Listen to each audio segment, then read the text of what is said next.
Bien, bonjour. Après cette jolie musique introductive et ce compte à rebours d'une belle minute, bienvenue sur ce premier live LinkedIn sur la page du Meet Pro Bretagne.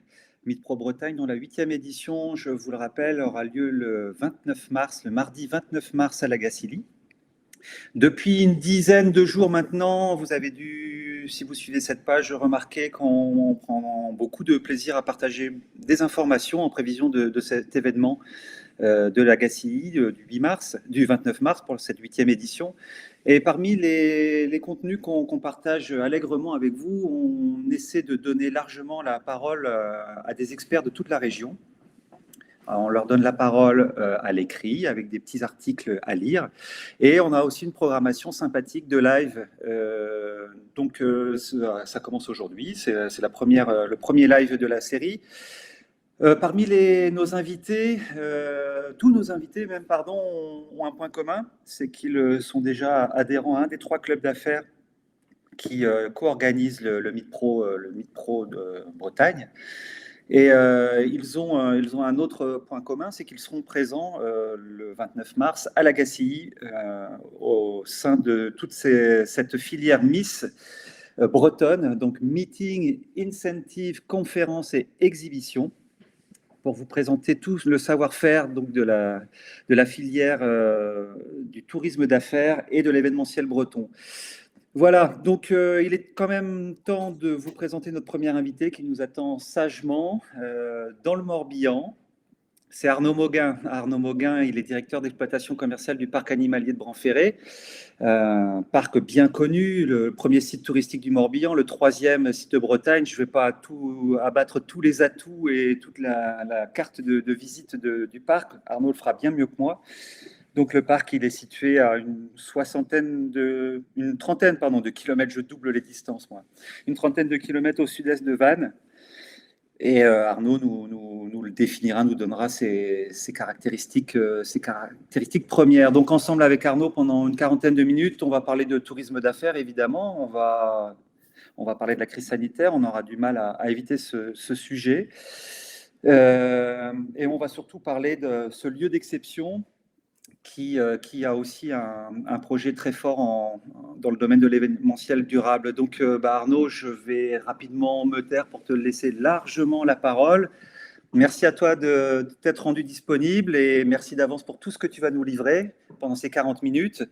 Je vais effectivement te céder la parole pour que tu te présentes peut-être, nous en dises un petit peu plus sur Pas de toi et puis je problème. pense que tu auras encore plus à dire sur ce superbe parc 40 de minutes, ça va Branferré. être un petit peu court, David, mais on va essayer de faire le maximum. En tout cas, un grand merci à toi de m'avoir sollicité pour participer à ce live, hein. J'ai vraiment à cœur de parler effectivement du parc de Branferré, du Morbihan, de la Bretagne, du tourisme d'affaires, etc. Enfin, tout ce qui catégorie cette belle région en fait. Donc effectivement, je suis Arnaud Mauguin, le directeur d'exploitation commerciale du parc animalier de Branferré. Le parc de Branferré, c'est plusieurs choses dans un même parc. On est avant tout donc un parc animalier avec 1600 animaux répartis sur 150 espèces animalières. On est un parc botanique, comme vous pouvez le voir sur cette photo. On a des arbres multicentenaires, dont un arbre qui est classé arbre remarquable de France. On est également un parc à bout qui s'affiche à l'écran, donc le plus grand parc à bout du monde. J'aime bien le dire parce que c'est vrai, c'est 3500 mètres carrés de filets dans les arbres, donc voilà, la haute voltige jusqu'à 15 mètres de hauteur. Pour les grands, les petits, pour les anciens, pour les plus jeunes, pour tout le monde. C'est aussi un pôle séminaire, donc comme vous pouvez le voir, avec une très grande salle plénière, hein, avec une capacité de 120 personnes, j'y reviendrai.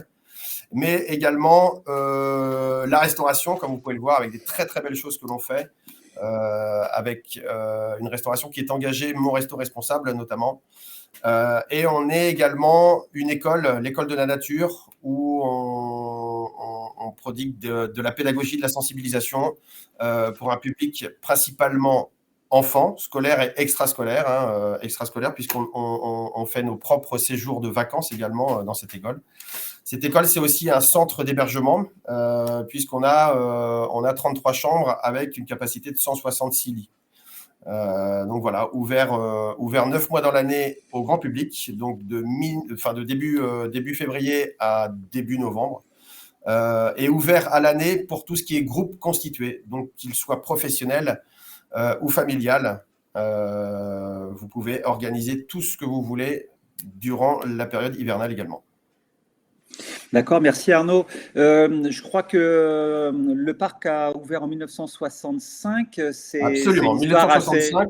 Je ne veux pas dire que c'est une histoire romanesque, mais le point de départ est quand même assez sympathique. Tu peux nous le resituer? Ouais, tout à fait. Le point de départ, il est quand même vraiment sympa de ce parc. C'est une très belle histoire qui a commencé dans les années 1800, mais je vais passer toute cette partie.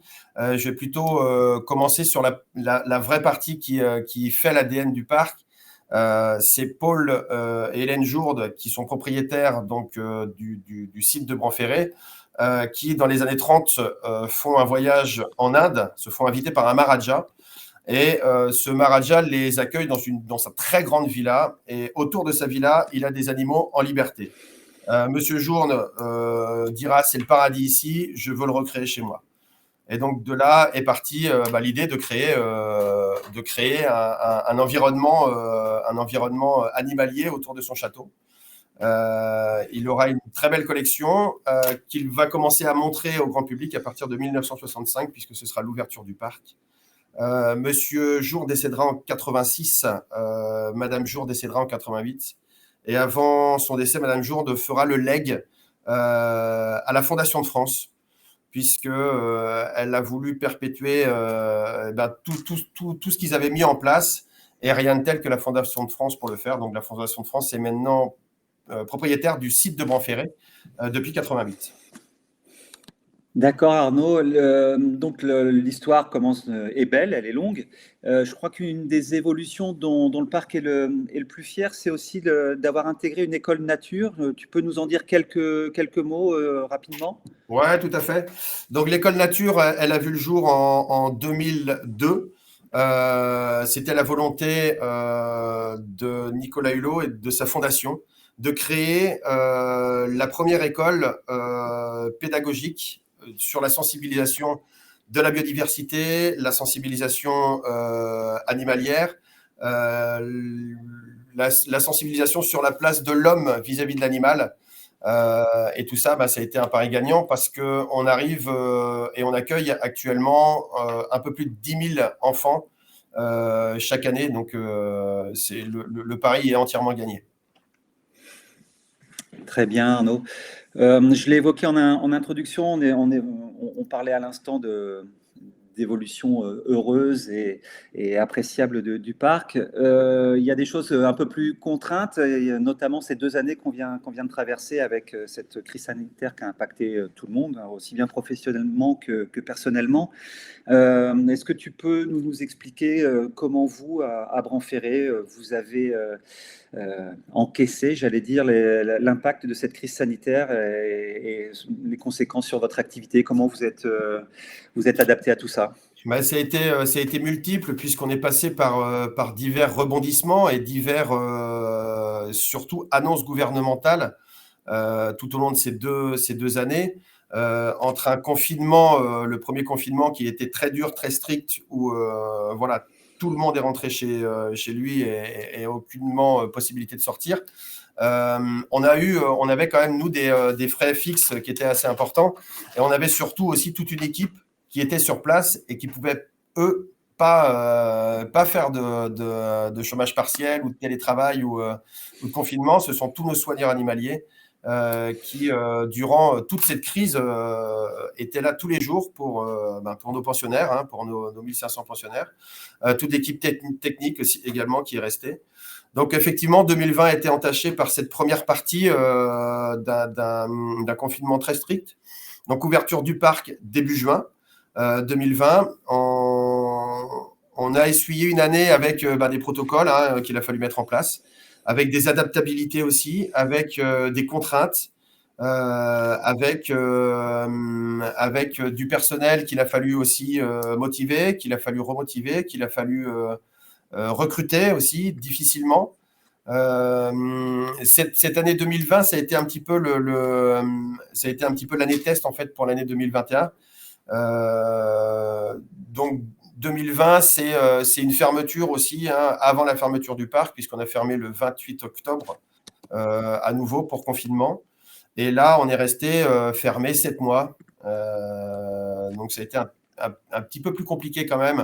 La réouverture, et comme je disais, le recrutement aussi, parce que le recrutement, c'est beaucoup de saisonniers à Bran-Ferré. Hein. On est 65 en équipe, enfin, on est 65 à l'année. On passe à 166 au mois d'août dernier.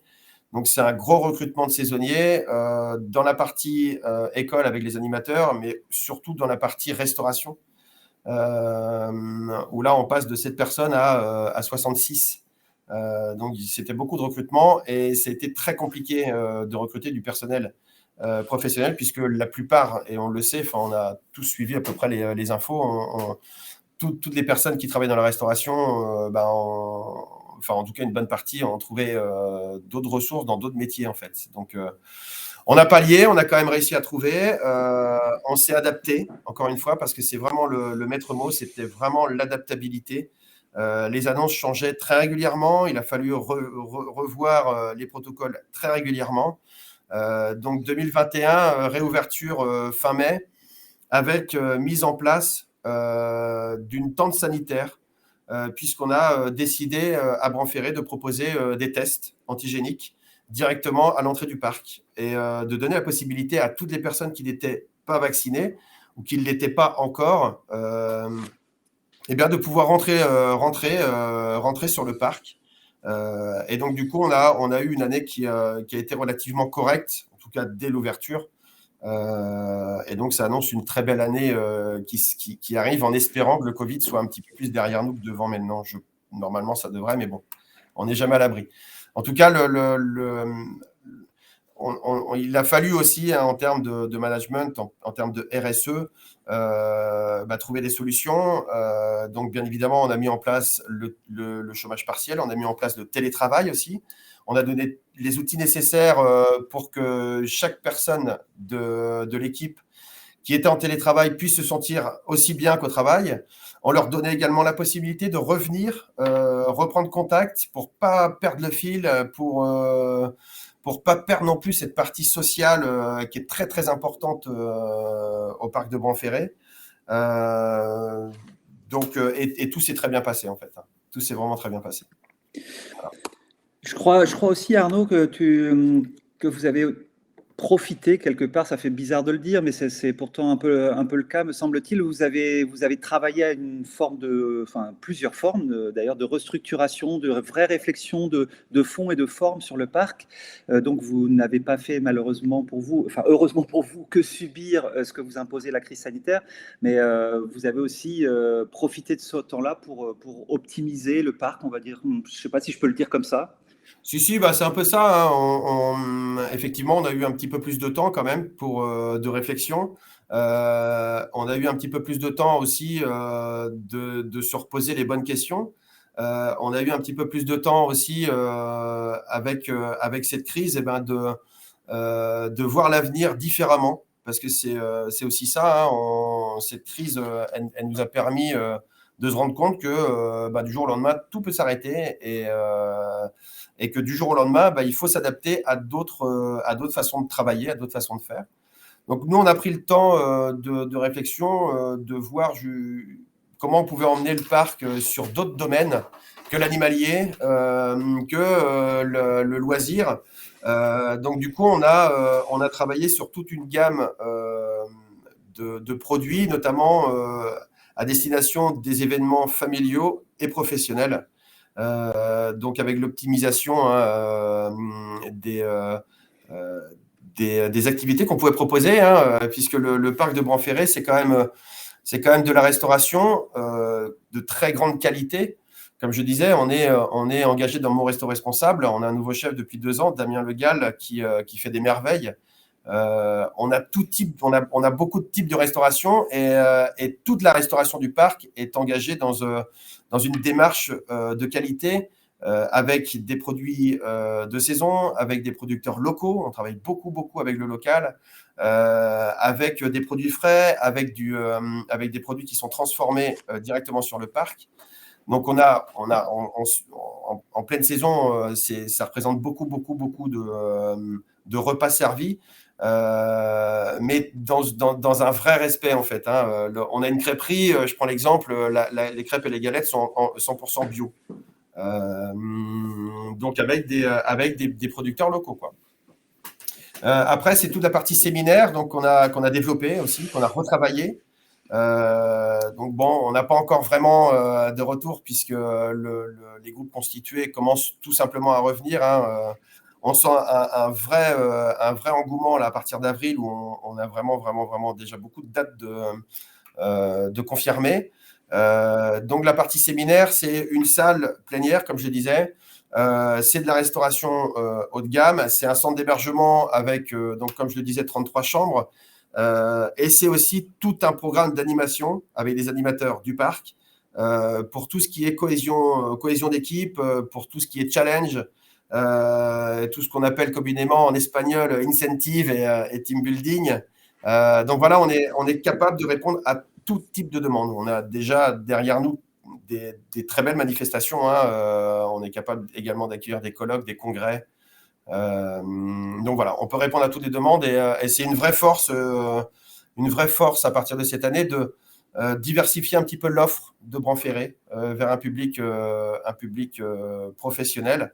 Et comme je disais aussi familial, j'en parle juste rapidement, on a mis en place cette année donc la possibilité de se marier à Branferré et on a déjà des très très bons retours. Voilà, des très bons retours. Et encore une fois, la force du parc, on va pas parler d'expérience parce que tout le monde parle d'expérience, mais on va plus parler de cohérence en fait avec ce que l'on est et avec le public que l'on accueille.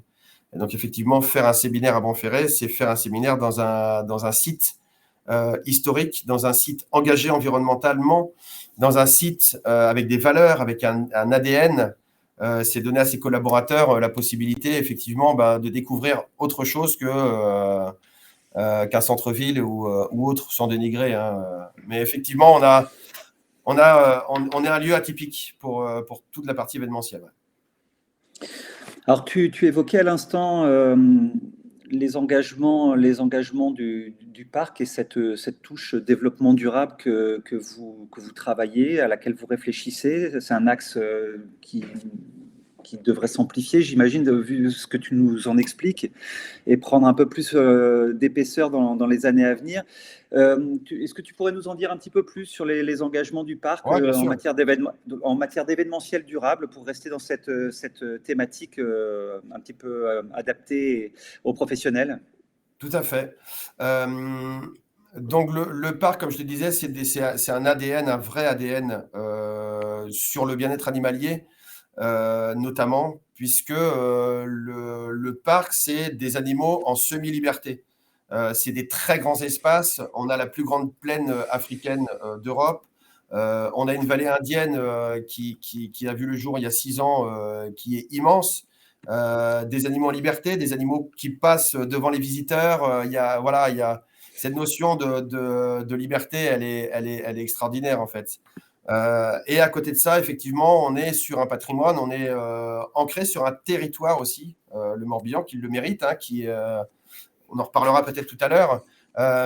Et donc, le parc de Branferré, c'est l'environnemental, c'est du label aussi. On a depuis 10 ans le label Green Globe. Donc, c'est le label décerné à des structures touristiques. On est 3 dans le Morbihan, voilà pour information. Et le parc de Branferré, en fait, c'est 184 critères, donc avec lequel on peut s'améliorer quasiment tous les jours. On a aussi mis en place cette année une personne dédiée, une référente au parc de Branferré, la responsable du développement durable. donc qui va travailler uniquement sur l'environnement du parc, sur ses labels, comment s'améliorer encore sur le tri des déchets, sur les énergies, comment économiser le zéro plastique par exemple, le zéro déchet, etc. Et pour revenir sur la partie affaires, il faut savoir quand même que chaque séminariste qui vient sur le parc, le tarif englobe également 2 € qui sont reversés à la conservation, puisqu'on le parc de Branferré est vraiment engagé dans la conservation, qu'elle soit animalière ou autre. Et donc on reverse 2% en tout cas de chaque séminariste pour la conservation. Donc ça, c'est un élément fort aussi parce que chaque personne qui vient sur le parc, en tout cas chaque séminariste qui vient ou autre, participe à cet engagement mutuel qui est l'axe premier prioritaire de notre futur, c'est conserver notre planète, quoi, tout simplement. Moi, je crois, sans trahir de secret, que bon, c'est un engagement que tu déclines ailleurs qu'à Branferré, puisque tu étais président du Morbihan Tourisme Responsable aussi, Arnaud. Oui. Donc effectivement, il n'y a pas de hasard à ce que Branferré s'engage sur cette voie.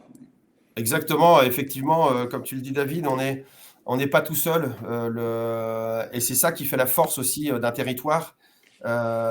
C'est qu'il y a beaucoup de monde qui partage ces mêmes valeurs, qu'elles soient sociales, humaines ou environnementales. Comme tu le disais, je suis président effectivement d'une association qui s'appelle Morbihan Tourisme Responsable, qui compte 43 structures touristiques, du transport, de l'hébergement, de la restauration, du loisir, et tous engagés dans cette même volonté de faire du Morbihan un territoire d'accueil. On a beaucoup de touristes qui viennent sur le territoire, dans le Morbihan et en Bretagne, mais que ce touriste-là ne vienne pas non plus que profiter des plages et se rendre compte en fait qu'il y a une vraie volonté d'un territoire de faire des très belles choses sur le développement durable et sur le tourisme durable surtout. Ouais. Alors on est également engagé, puisqu'on a créé il y a 3 ans maintenant, 3-4 ans, le label Green Morbihan. Donc c'est pareil, on a mis en place une grille d'audit, et on compte actuellement 22 structures. Et Green Morbihan, c'est un petit peu la marque du territoire en fait, sur un tourisme durable et un tourisme vert. Ouais. Donc tu nous as parlé il y a quelques minutes, et puis là on était en plein dans le sujet sur cette thématique développement durable, donc du territoire, du département du Morbihan, de son environnement. Tu évoquais aussi la force de la région. Est-ce que tu peux nous donner, partager ta vision sur ce que peut offrir la Bretagne en matière de tourisme d'affaires, si on élargit un petit peu le périmètre, même au-delà du Morbihan, et qu'on reprend l'échelle qui est la nôtre aussi, celle du Mythe Pro Bretagne, où on examine les choses à l'échelle de la Bretagne. Effectivement, je pense qu'on a un bel atout en fait sur la Bretagne, puisqu'on a des paysages divers et variés. Je ne vais pas le rappeler, mais la Bretagne, c'est quand même un patrimoine, c'est quand même une langue, c'est un vrai territoire, c'est une histoire, c'est un peuple, si je peux le dire, quoi. C'est des valeurs, c'est à la fois la mer et la terre. Donc, en fait, il y en a pour tout le monde, il y en a pour tous les goûts. Il y a une centralisation aussi. Enfin, on est loin de tout, et en fait, on est près de tout. La Bretagne, on y va facilement, beaucoup plus facilement qu'avant. On est à Rennes à 1h30 de Paris. On est à Vannes et aux alentours à 2h30 de Paris. Donc, du côté de Saint-Malo, c'est pareil. Enfin, on a la possibilité de tout proposer. Alors, il n'y a qu'une chose qu'on ne peut pas faire en Bretagne, c'est du ski. Normalement, ça ne viendra pas non plus, même dans les monts d'arrêt.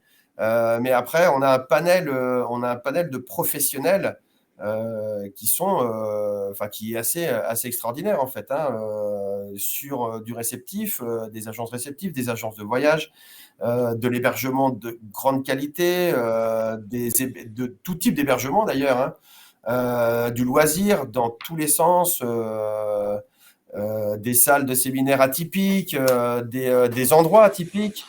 Donc, c'est une vraie force qu'a la Bretagne pour accueillir tous les événements professionnels, quels qu'ils soient, quoi. Sauf le sport d'hiver. Sauf les sports d'hiver. Il faut ranger les skis. C'est ça. Arnaud, on a fait aussi appel à toi pour ton expertise. Peut-être qu'on a des professionnels qui envisagent d'organiser des événements dans les jours, les semaines, les mois qui viennent. Toi qui en reçois des événements dans ta structure, est-ce que tu as quelques petits conseils à donner, c'est-à-dire des choses auxquelles il faut être, selon toi, attentif, qu'il ne faut pas oublier, quand on commence à réfléchir à projeter un événement professionnel, quand on est une entreprise? La première chose, en fait, c'est l'accueil. Et souvent, c'est l'accueil téléphonique ou l'accueil mail, le retour mail ou ce genre de choses, qui doit être agréable et surtout réactif.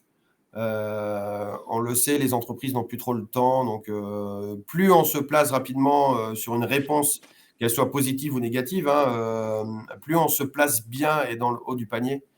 Après, c'est l'accueil physique. C'est important d'avoir un accueil un petit peu personnalisé aussi. Voilà, qu'il n'y ait pas cette sensation d'enchaînement de séminaires. C'est du matériel qui fonctionne correctement. C'est pour les pauses, par exemple, des produits locaux, du phare breton, du fait maison, comme on peut avoir nous ici. C'est une belle restauration. Encore une fois, le séminariste ne vient pas pour déjeuner, mais c'est souvent ce qui ressort aussi. Mais comme nous, quand on part en vacances, hein, souvent ce qu'on retient, c'est le bien manger. Comment c'était à l'hôtel, c'était très bon. Et puis après, l'infrastructure qui va avec, le parking qui est important, la mobilité, la rapidité d'accès aussi. Donc, je prends l'exemple de Branferré. On est à 5 minutes de l'axe de la RN 165. Donc, et puis Branferré, pour parler de Branferré, est idéalement bien situé. On est à 45 minutes de Nantes. On est, comme tu le disais, à 30 minutes de Vannes. 1 heure de Rennes, 45 minutes de Lorient. Donc, on se place stratégiquement, en fait. À moins d'1 heure, on a vraiment la possibilité d'accueillir beaucoup de monde. Ouais. On touche un bon public d'entreprise, mais pas que. Hein, il n'y a pas que les entreprises qui peuvent faire des séminaires. Et donc après, oui, après c'est de la veille aussi, c'est de la bienveillance, d'être à l'écoute de l'entreprise qui veut venir faire de l'événementiel. Voilà, et puis c'est aussi comme on dit toujours, il y a l'avant, le pendant et l'après. Et l'après est très important. D'avoir le retour client, de lui montrer qu'on est encore là. Même après, le remercier. C'est important pour la fidélisation aussi. Et puis c'est important pour l'image de sa structure. Ouais. Oui, il y a une notion, on l'a bien compris aussi chez toi, de partage de valeurs avec les entreprises que tu reçois. Tu partages les leurs, ils partagent les tiennes. Complètement. Et il y a cet axe original et durable qui parcourt aussi les propositions sur lesquelles vous travaillez ensemble, si j'ai bien Absolument. compris. Absolument. Et effectivement, le séminaire éco-responsable est de plus en plus demandé, en fait. Puisque encore une fois, c'est l'avenir et on le sait, il va falloir très certainement changer les mentalités. Branferré n'est pas là pour dire comment il faut faire. Nous, on est juste là pour sensibiliser et donner une certaine forme de pédagogie de ce que l'on sait faire et de ce que l'on fait déjà, tout simplement. On n'est pas... D'accord, Arnaud. On est à 30 minutes. On est aux 3/4 de notre parcours sur ce premier live sur la page du Meet Pro Bretagne. Est-ce que tu peux nous faire part de, on a bien compris que crise sanitaire, pas crise sanitaire, il y a de l'effervescence à Branferré. Je me permets juste à la volée de préciser que Arnaud, toi, tu as intégré l'entreprise que depuis 2 ans à peu près. Absolument. Donc, voilà, tu es en plein bouillonnement d'idées, tu es en train d'apporter beaucoup de choses Ça, c'est sûr. à l'entreprise. Est-ce qu'il y a des petites choses que tu as en ligne de mire, que tu as notées dans ton calepin et que tu entends mettre en œuvre dans les temps qui viennent? Ouais, il y en a beaucoup. Après, je vais pas.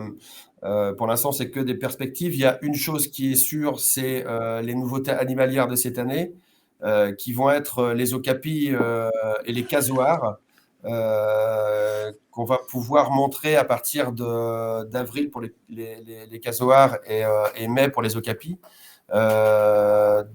Donc, encore une fois, ces deux espèces animalières qui sont emblématiques, qui ont tout à fait leur place à Branferré, puisque le casoar était déjà présent il y a 30 ans au parc de Branferré. Donc ça, c'est pour les nouveautés animalières. Il y en aura d'autres dans les prochaines années. Voilà, tant que ce n'est pas validé et finalisé, on n'en parlera pas. Il faut venir les voir tout simplement. Et après, on a travaillé sur pas mal de projets. La première, ça a été l'année dernière, donc de créer en face du restaurant groupe, le restaurant dédié pour les groupes, de créer une nouvelle plaine. Donc c'est la plaine des animaux du désert, pour redonner de l'attractivité en fait à ce restaurant. Et donc du coup, quand on est dans ce restaurant, on déjeune ou on dîne devant une plaine qui accueille des ânes de Somalie, des oryx, des dromadaires.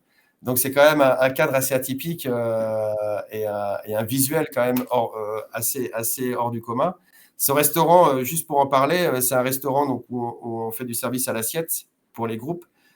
Et j'ai une capacité dans ce restaurant de 150 personnes.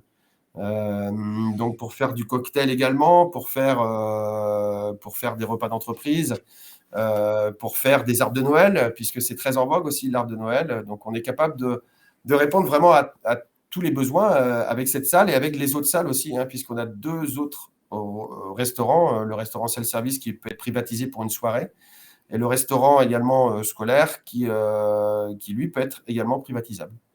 Les autres nouveautés, en tout cas, ce sont des nouveautés. C'est en pourparlers, c'est des études que l'on est en train de mener actuellement, notamment sur le château.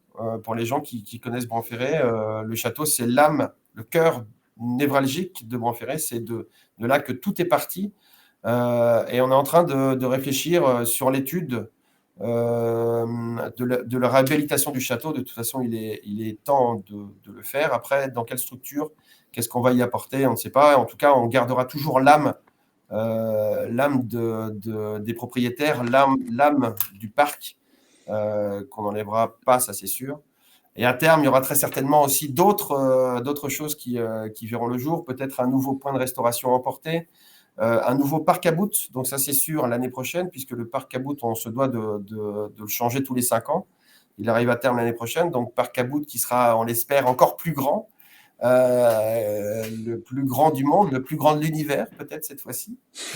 Voilà, en tout cas, ça, c'est les premières vraies infos qu'on peut donner. Les autres viendront par la suite. Ouais. Mais Bon. voilà, on va pas s'arrêter là. Bon, on a bien compris, avec les nombreux sourires que tu as glissés, avec lesquels tu as ponctué ton intervention, qu'il y a plein de choses qui arrivent et qui vous mobilisent et qui vous donnent la banane. Donc, écoute, on les partagera avec vous quand vous nous les ouvrirez, quand vous nous les ferez partager. Arnaud, on se resitue à nouveau dans la perspective de la 8e édition du Meet Pro, qui est annoncée dans un tout petit peu moins de 3 semaines maintenant, le 29 mars à la Gacilly. Vous y serez présent, hein, évidemment. Tout à fait. Je l'ai dit en introduction, hein, que le parc serait présent. Comment vous allez vous déployer là-bas et qu'est-ce que vous... Enfin, donc, au Meet Pro, hein, j'entends, évidemment. Et comment vous allez appréhender... vous, sur place, les autres exposants, est-ce qu'il y a des choses que vous entendez découvrir? Est-ce qu'il y a de l'échange entre professionnels? Enfin, comment tu vois ça dans les différentes dimensions? Déjà, on est très très heureux que ce Meet Pro se passe dans le Morbihan. Encore plus heureux qu'il se passe à la Gacilly, parce qu'on travaille beaucoup avec la Gacilly. Bran-Ferré est attaché à la Gacilly. On a beaucoup de choses en commun. On a des valeurs également communes, hein, aussi bien avec le festival photo, avec la partie hôtelière, avec la partie maison Yves Rocher, etc. La Grée des Landes, voilà, on a vraiment des valeurs communes. Donc on est très très content. En tout cas, moi je suis très content d'aller à la Gacilly le 29 mars. Donc effectivement, on tiendra un stand nous Bran-Ferré. Et après, je serai moi entouré de tous les adhérents qui forment Morbihan à faire. Donc je crois qu'on va être une trentaine représentant le Morbihan de mémoire. Ça doit être à peu près ça. Donc encore une fois, c'est à la fois de l'échange entre nous et de l'échange aussi pour les professionnels qui viendront nous voir et proposer notre offre, nos offres, hein, parce qu'elles sont quand même multiples. Ce sera l'occasion aussi de s'amuser. Je crois que Alexandre de Mobileboard sera là pour faire tester ses gyropodes. Il y aura pas mal d'activités. Et l'après-midi de mémoire est consacré à un speed meeting qu'on va faire entre nous pour on se connaît, on connaît nos structures, mais effectivement, beaucoup de structures ont mis pas mal de choses en place ces 2 dernières années, comme nous. Et effectivement, on n'est peut-être pas au fait de ce que fait notre voisin. Et l'idée, encore une fois, c'est de se dire comment on peut travailler un petit peu plus ensemble, comment on peut s'emmener des clients, comment on peut se fabriquer du package, pourquoi pas, comment on peut répondre à des demandes spécifiques. Donc tout ça, ça va être très intéressant sur cette journée, en fait, hein, à la fois entre nous et à la fois aux entreprises qui viendront nous voir. Ouais. Très bien, écoute, on se retrouvera là-bas. On a fait un peu le tour des questions qu'on avait envisagé d'évoquer ensemble, Arnaud. Je regardais si les internautes et les gens qui nous suivent sur la page avaient formalisé des petites questions. C'est vrai que je ne leur ai pas proposé, je leur ai pas rappelé qu'ils pouvaient le faire, même si on l'a fait les jours précédents. Donc pour l'instant, on n'a pas de questions. Donc, j'ai pas non plus de questions subsidiaires. Et puis en plus, on est d'une rigueur métronomique puisqu'on approche très gentiment des 40 minutes qu'on s'était donné. Donc le temps, déjà Arnaud, évidemment, on te remercie pour. Alors si je peux juste peut-être rajouter et prêcher ma paroisse pour signaler aussi qu'on fait est présent aujourd'hui. Je crois que c'est à Nantes. Notre attaché commercial qui est là pour rencontrer tous les CE et CSE et mettre en place de la billetterie. Alors c'est important, c'est des tarifs très avantageux pour tous les CE sur de la billetterie adultes et enfants. Et après, effectivement, on a aussi toute une gamme de produits, hein, les séjours de vacances, comme je l'avais énoncé, les journées soigneurs également, qu'il ne faut pas oublier, voilà, à offrir, voilà, les week-ends famille également qui vont commencer à partir d'avril. Donc, venez un week-end à Bran-Ferré, ça n'a pas de prix, hein.